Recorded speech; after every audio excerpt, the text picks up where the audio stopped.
questions. How long do you think they were dead for? I can't answer that. The reason we're going to an autopsy is to determine those kind of details. Do you have any doubt it's them? I'm confident that it is them, but to identify them officially and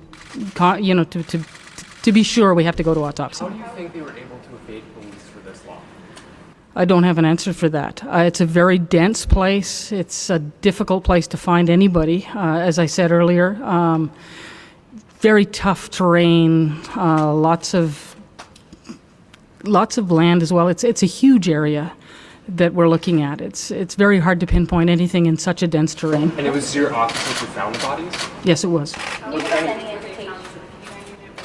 It was our specialized RCMP resources were in the area, and they were doing a foot search. Can you give us indication as to what was found on the shoreline, or do you think they were camping there, or why that was so significant? I'm afraid I can't speak to that right now. Any notable injuries at all that you can... I'm sorry, I can't speak to that either.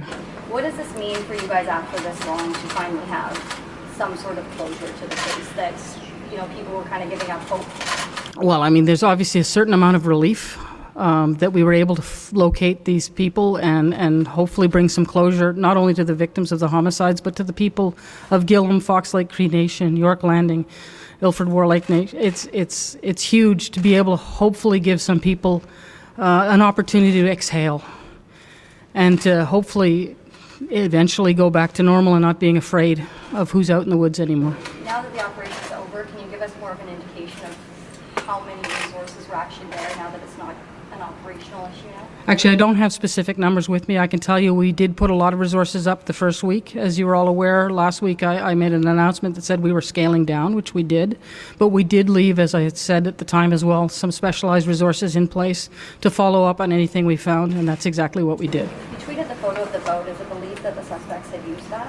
I don't have any confirmation anyway to substantiate that at this point. It was found in the same general area. How far from the river were the bodies located? I don't have that information. Can you explain a little bit about the area where the bodies were located, in the sense that it's all kind of in the general area, but it wasn't found for so long? It's very, very dense brush is what I can tell you. Very thick, very difficult to work your way through. There's no trails. It's just very thick brush, very dense. And it's a huge area we were searching before. We didn't have any information to pinpoint us to a specific search area where we could do a much more detailed search.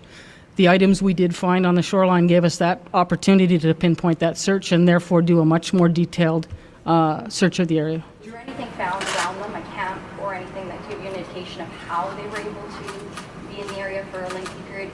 I can't speak to that right now, I'm sorry. Any idea what their end goal was? Were the search warrants that done in BC to shed any light on what these guys were doing and what triggered all of this? You'd have to talk to my colleagues in British Columbia. They're investigating the homicides themselves. I don't have any information of those. I'm afraid not. Okay, we'll take 2 more questions. En français, vous pouvez juste me parler un peu de l'endroit où on a retrouvé les corps, à quoi ressemblait le terrain, etc. C'était vraiment difficile le terrain là-bas. C'est très dense. Des forêts vraiment épais. C'est difficile de traverser là sur pied ou même pas du tout avec véhicule, des choses comme ça. Donc c'était vraiment difficile de traverser cette partie. How much has this manhunt cost, ballpark? I really don't know. We haven't tabulated it, I'll be honest with you. I don't have those numbers for you at all. Can you explain a little bit? You talked about the different kind of search that you did once you found those items. What does that look like? Is it, arm in arm walking through the brush? It's a far more detailed search, but no, we weren't. You can't go through the brush arm in arm. It's way too thick. But we were able to put more people in that area and do a much more detailed, closer search pattern, so to speak, looking for very specific items and smaller. It's a smaller grid, for lack of a better term. Can you just tell us how long you expect it to be before you can release more specifics? Again, the homicide investigation is ongoing through our colleagues in British Columbia. We'll be liaising with them to know when we can release what details we can.